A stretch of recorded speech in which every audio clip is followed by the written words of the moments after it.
Assalamu alaikum, chers frères et sœurs. Aujourd'hui, nous abordons un sujet délicat mais d'une grande importance dans notre vie spirituelle. Nous vivons dans une époque où tout doit être partagé, où tout est exposé. Mais parfois, certains secrets sont destinés à rester profondément enfouis dans notre cœur.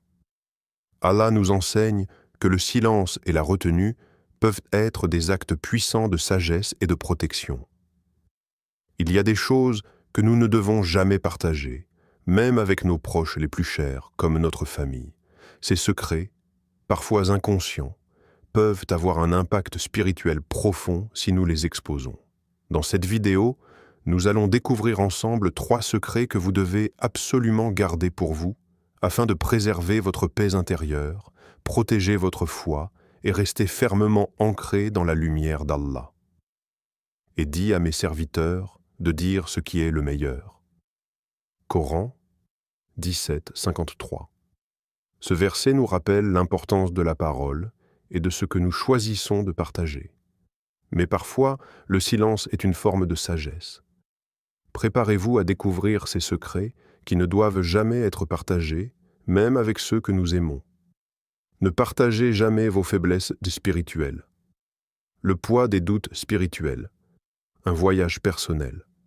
Dans notre parcours spirituel, nous traversons tous des moments où notre foi vacille.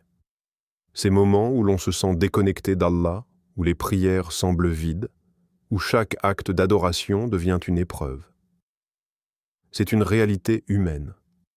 Parfois, le fardeau des épreuves semble trop lourd à porter, et nous sommes tentés de partager cette douleur, de chercher des réponses auprès de ceux qui nous entourent. Mais dans l'islam, il existe un secret divin. Certains combats doivent rester privés, cachés dans la relation entre l'individu et son Créateur. Le premier secret que nous devons protéger était notre propre faiblesse spirituelle.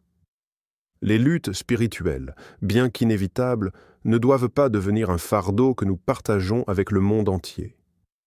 Lorsque nous nous trouvons dans des moments de doute ou de désespoir, il est naturel de vouloir en parler, de chercher du réconfort auprès des autres. Mais ces moments ne sont pas seulement des épreuves personnelles. Ils sont des moments où nous devons nous tourner exclusivement vers Allah. Ne vous attristez pas, en vérité, Allah est avec nous. Coran, 9h40. Ce verset nous rappelle une vérité fondamentale. Allah est toujours avec nous, même dans les moments les plus sombres de notre vie. Il n'a jamais dit que nous serions exempts de lutte, mais il nous a assurés de sa proximité, même lorsque nous nous sentons seuls ou déconnectés. C'est dans ces moments-là qu'il devient crucial de garder nos faiblesses spirituelles pour nous-mêmes, non pas pour nous isoler, mais pour renforcer notre relation avec Allah dans l'intimité de la prière et de la méditation. L'islam nous enseigne la dignité dans le silence. Partager nos luttes spirituelles avec les autres n'est pas toujours mauvais, mais cela doit être fait avec discernement. Le prophète Muhammad, paix et bénédiction sur lui, nous enseigne l'importance du silence spirituel. Ce silence n'est pas un isolement ou une négation de nos problèmes, mais un acte de confiance totale en Allah. Le Coran nous invite à nous tourner vers lui dans nos moments de doute, à lui confier nos peines, plutôt qu'à les répéter sans fin aux autres. Lorsque vous partagez vos faiblesses spirituelles, non seulement vous exposez votre douleur, mais vous pouvez aussi exposer votre foi à la vulnérabilité des autres. La foi est fragile comme une flamme. Si vous partagez vos luttes avec des personnes qui ne comprennent pas la profondeur de votre relation avec Allah, cela pourrait semer des doutes dans vos cœurs et dans ceux des autres. L'intimité spirituelle, un lien privé avec Allah. Ce n'est pas un acte de faiblesse, mais de force spirituelle de garder certains aspects de notre foi pour nous-mêmes. Allah est celui qui connaît notre cœur mieux que quiconque. Lorsque vous vous sentez faible, lorsque vous doutez, c'est avec lui que vous devez trouver refuge. La prière devient alors un acte d'intimité, un échange profond avec votre Créateur. Ce n'est pas simplement une demande de secours, mais une démonstration de votre confiance en sa miséricorde infinie. Et votre Seigneur a dit « Invoquez-moi, je vous répondrai ». Coran 40-60. L'invocation, dua, est un pont direct entre vous et Allah. C'est là, dans le silence de votre cœur, que vous trouverez la paix. La confession de vos faiblesses spirituelles à Allah dans la prière vous élève et renforce votre foi. C'est un acte de courage, non pas de faiblesse. Le silence autour de votre souffrance spirituelle devient une forme de confiance et de soumission à la volonté d'Allah. Histoire inspirante. La patience de Ibrahim. Paix soit sur lui.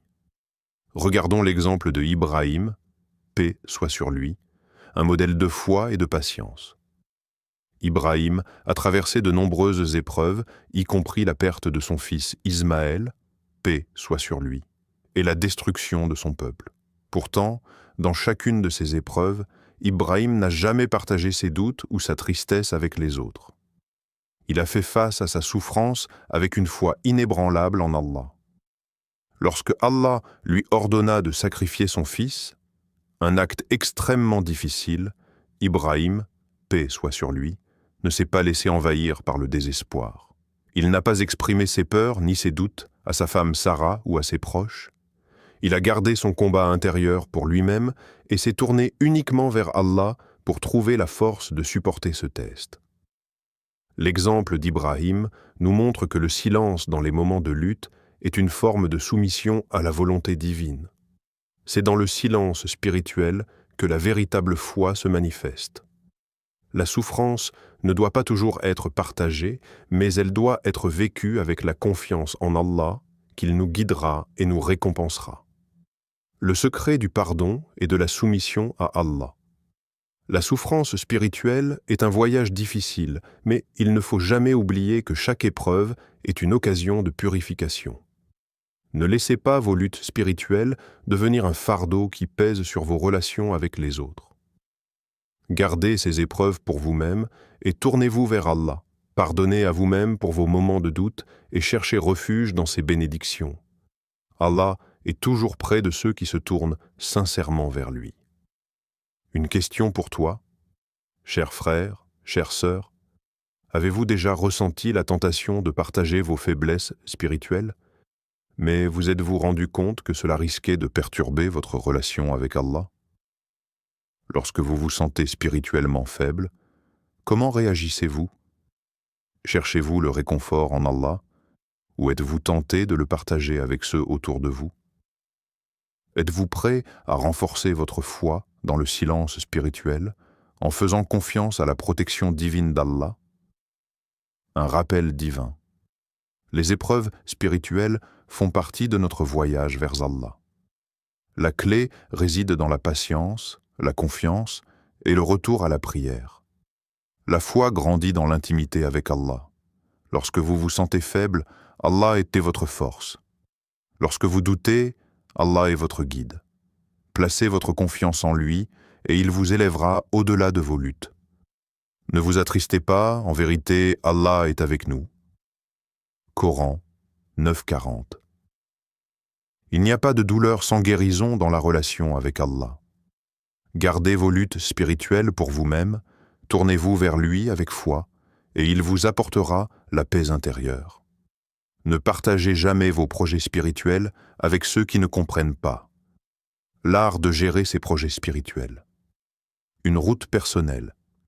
Il est naturel de vouloir partager nos rêves, nos objectifs et nos aspirations avec ceux qui nous entourent. Nous vivons dans un monde où le partage est vu comme une forme d'engagement. Partager nos projets personnels, nos réussites et même nos luttes fait partie de la société moderne. Mais lorsqu'il s'agit de notre foi et de nos projets spirituels, la règle change. Tout ne doit pas être partagé, surtout si ceux à qui nous nous adressons ne comprennent pas ou ne respectent pas notre cheminement spirituel. La nature intime de la relation entre un croyant et Allah ne peut être pleinement comprise que par celui qui vit cette relation. Les projets spirituels sont des voyages personnels, des conversations silencieuses entre le croyant et son Seigneur. Chercher l'approbation des autres peut entraîner des malentendus, des critiques inutiles et parfois même des semences de doute. Ceux qui ne partagent pas votre vision de la foi peuvent perturber vos intentions et éroder votre sincérité. Et ne dévoile pas ce que tu sais être la vérité, mais que tu crains d'affronter. Coran 5,54. Ce verset est un guide divin. Allah nous conseille de ne pas dévoiler tout ce que nous ressentons, tout ce que nous savons être vrai, surtout si cela pourrait perturber notre engagement spirituel. La vérité de nos projets spirituels doit rester dans le sanctuaire de notre cœur et de notre prière. Ne cherchez pas constamment l'approbation des autres. Cherchez la satisfaction d'Allah avant tout. Les dangers de partager votre chemin spirituel avec les incompréhensifs.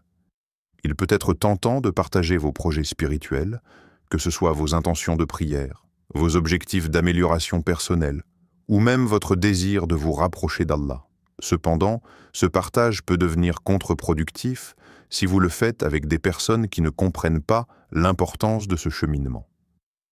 L'islam nous enseigne que nos projets spirituels doivent être protégés non seulement des mauvaises influences extérieures, mais aussi de la tentation de chercher une approbation humaine.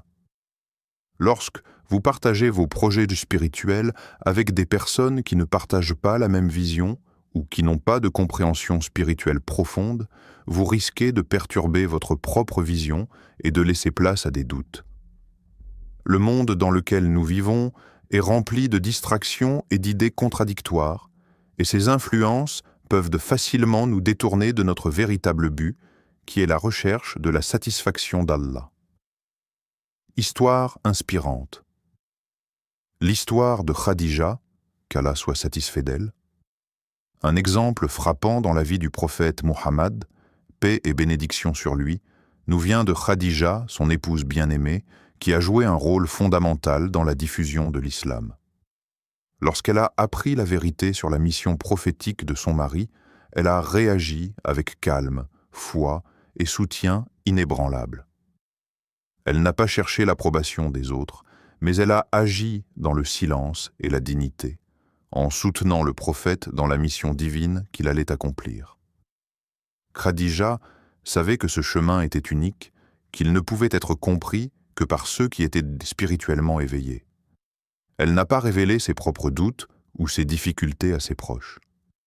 Au lieu de cela, elle a mis toute sa foi en Allah et a soutenu le prophète sans hésitation. Elle a compris que la véritable réussite spirituelle ne réside pas dans l'approbation extérieure, mais dans l'accomplissement des projets spirituels qui nourrissent l'âme. Son soutien était personnel et profond. Elle a choisi de ne pas partager son cheminement avec ceux qui n'étaient pas prêts à le comprendre. Elle a gardé sa foi pour elle-même et a renforcé la mission du prophète en restant fidèle à Allah. Le silence, un acte de pureté spirituelle. L'islam nous enseigne que le chemin spirituel doit être privé, comme une conversation intime entre vous et Allah. Les projets spirituels ne doivent pas être vus comme un concours pour impressionner les autres. Lorsque vous partagez vos ambitions spirituelles avec des personnes qui ne partagent pas cette même vision, vous les exposez non seulement à des critiques potentielles, mais aussi à des influences négatives qui peuvent diluer l'intensité de votre engagement. Dans ce monde bruyant et plein de distractions, il est essentiel de protéger vos projets spirituels comme des trésors. Ils ne doivent pas être exposés aux regards critiques ou au jugement extérieur. Votre relation avec Allah est sacrée, et elle mérite d'être cultivée dans un espace de silence spirituel, à l'abri des influences extérieures. Le silence autour de vos projets spirituels permet de préserver l'authenticité de votre relation avec Allah. C'est dans ce silence que votre foi devient plus forte, plus profonde et plus sincère. Une question pour toi. Chers frères, chères sœurs, avez-vous déjà partagé vos projets spirituels avec des personnes qui ne les comprenaient pas? Est-ce que vous vous êtes déjà senti influencé par les opinions extérieures? Avez-vous réalisé que partager trop de détails de vos objectifs spirituels pourrait affaiblir votre connexion avec Allah Es-tu prêt à garder tes aspirations spirituelles dans un espace privé avec Allah, à préserver cette relation pure et sans l'influence d'autrui? Le silence. Un acte de confiance et de foi. Le silence, lorsqu'il est lié à nos projets spirituels, n'est pas un signe de faiblesse, mais un acte de confiance totale en Allah. Lorsque vous choisissez de ne pas partager vos projets avec ceux qui ne comprennent pas, vous choisissez de les confier directement à Allah. Vous gardez vos intentions pures, loin des distractions et des critiques. Cela renforce votre foi et vous rapproche de la voie que vous avez choisie, celle de servir Allah. Et ne dévoile pas ce que tu sais être la vérité, mais que tu crains d'affronter. Coran 5,54. Ce verset nous guide dans la manière de traiter nos projets spirituels. Ne les exposez pas aux influences extérieures si elles risquent de nuire à votre sincérité.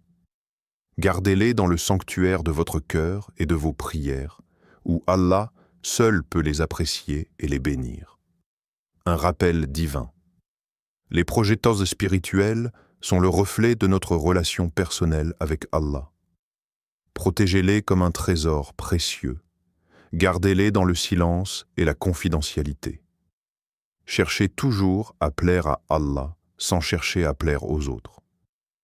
La véritable réussite ne réside pas dans l'approbation des autres, mais dans la satisfaction d'Allah.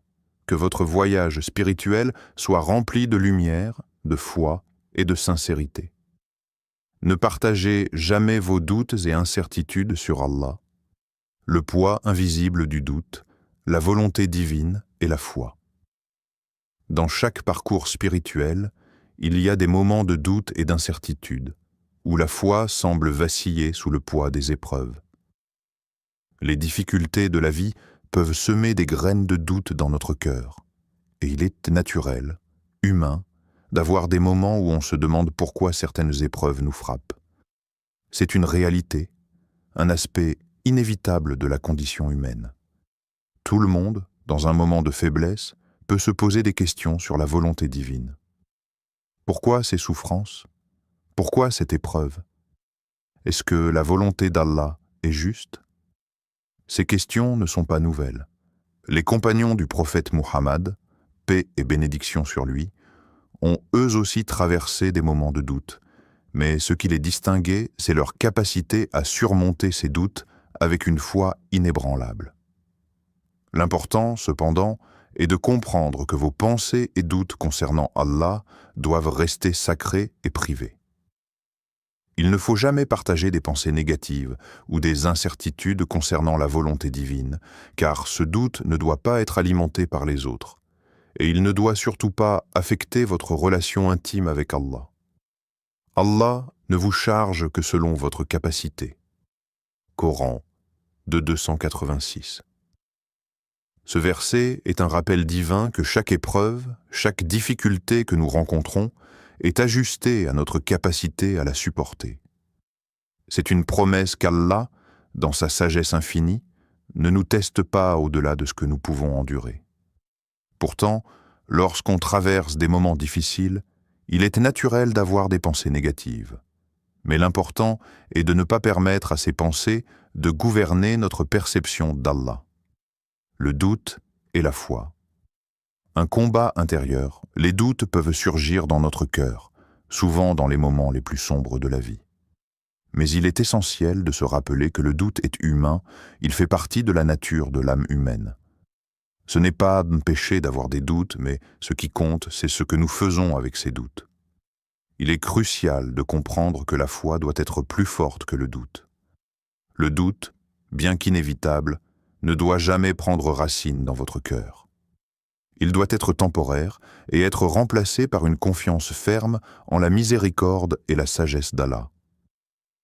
C'est dans ces moments de doute que nous devons chercher refuge auprès d'Allah, avec humilité et sincérité. Au lieu de parler de vos doutes et de semer le doute dans votre propre cœur et celui des autres, tournez-vous vers Allah dans la prière. Cherchez à purifier votre âme avec des invocations, la lecture du Coran et la constance dans la prière. Histoire inspirante, l'inébranlable foi de Ayoub, paix soit sur lui. Un exemple glorieux de la gestion du doute et des épreuves se trouve dans l'histoire de Ayoub, paix soit sur lui. Ayoub est un prophète qui a été frappé par des épreuves d'une ampleur inimaginable.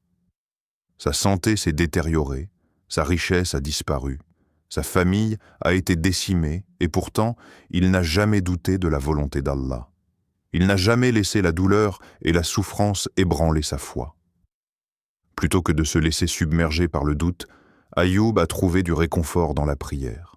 Il a persévéré avec patience et gratitude, même quand il était seul, sans personne pour le soutenir. Ayoub a prié Allah pour la guérison, mais il n'a jamais douté de la miséricorde divine. Il a continué à adorer Allah et à remercier Allah pour les bénédictions passées, même au milieu de la souffrance. Sa foi est restée inébranlable. Son histoire est un modèle de patience et de persévérance, et une leçon que, même dans les moments les plus difficiles, nous ne devons pas laisser nos doutes gouverner notre relation avec Allah. Et quand je suis malade, c'est lui qui me guérit. Coran 26, 80. Cette phrase d'Ayoub, paix soit sur lui, dans le Coran nous enseigne que même dans les moments de souffrance extrême, Allah est notre seul recours, notre guérisseur. Les doutes peuvent venir, mais la foi en Allah doit être plus forte que tout. C'est cette foi qui nous élève au-dessus des épreuves. Le silence spirituel. Préserver sa relation avec Allah. Les moments de doute ne doivent jamais être partagés de manière irréfléchie, car ils risquent de perturber la pureté de votre foi et de divertir votre attention de la miséricorde d'Allah. Quand vous traversez une période de doute, la clé réside dans l'introspection spirituelle et la communication intime avec Allah. Ne laissez pas vos doutes se propager. Cherchez Allah dans votre cœur, dans vos prières et dans vos invocations. Ce silence spirituel n'est pas un signe de faiblesse, mais un acte de confiance absolue en Allah. Une question pour toi, cher frère, chère sœur. Avez-vous déjà traversé une période de doute ou d'incertitude concernant la volonté d'Allah? Quand vous ressentez ces doutes, où cherchez-vous votre refuge?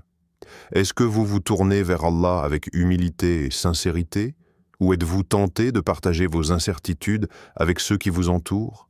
Es-tu prêt à garder tes doutes pour toi et à les transformer en une occasion de renforcer ta foi en cherchant refuge auprès d'Allah? Un rappel divin. Les épreuves et les doutes font partie du cheminement spirituel. Mais la clé est de toujours revenir à Allah, de chercher sa miséricorde et de trouver du réconfort dans sa parole. Ne laissez pas vos doutes définir votre foi. Le doute peut être surmonté par la prière sincère, la réflexion personnelle et surtout par la confiance en la sagesse d'Allah. Allah sait ce qui est le mieux pour nous, et il ne nous charge jamais au-delà de notre capacité. Allah ne vous charge que selon votre capacité. Coran 286. Rappelez-vous, chaque doute est une occasion de purifier votre foi. Cherchez Allah avec un cœur sincère, et il vous guidera toujours vers la lumière. Le pouvoir du silence et de la réflexion spirituelle. Chers frères et sœurs, le silence et la retenue ne sont pas des faiblesses, mais des forces spirituelles puissantes. Ne partagez jamais ce que vous n'êtes pas prêt à protéger, ce que vous n'êtes pas prêt à garder intact pour Allah. Le silence dans la foi est une forme de respect pour les bénédictions divines et pour l'intimité entre vous et Allah. Dis, la vérité vient de votre Seigneur, celui qui veut croire, qu'il croit, et celui qui veut être mécréant, qu'il soit mécréant. Coran 18-29. En gardant ces secrets pour vous, vous renforcez votre connexion avec Allah et vous vous protégez contre les influences extérieures qui cherchent à déstabiliser votre cœur. Restez fidèle à vos projets spirituels, à votre foi et à votre relation avec Allah. Si cette vidéo vous a apporté de la clarté, n'oubliez pas de vous abonner, de liker et de partager ce message. Que la paix et la bénédiction d'Allah soient sur Bid, d'en un soit sur vous. Twilight.